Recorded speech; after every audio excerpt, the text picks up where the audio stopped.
Hi friends, இன்றைக்கி episode கூடவே ஒரு ப்ரமோவும் சேர்த்து விட்ருக்காங்க. மாப்பிள்ளை பையன் வந்து காவேரி வீட்டில் எனக்கு இந்த கல்யாணம் வேணாம், எங்கள் வீட்டுக்கு யாரும் சம்மதம் கிடையாது, இந்த கல்யாணம் தேவையில்லைன்னு சொல்லி நிறுத்திடலான்னு சொல்கிறாரு.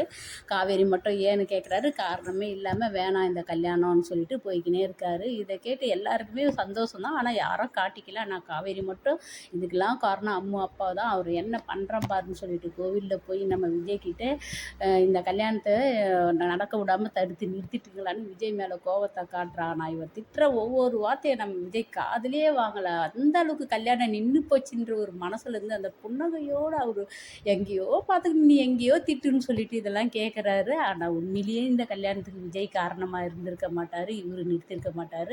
ஒன்று சாரதம்மாவாக இருக்கணும், இல்லை நிவின் இருக்கணும். சாரதம்மா வாண்டடாக கங்காவை கூட்டிக்கின்னு விஜய் வீட்டுக்கு போகிறாங்க.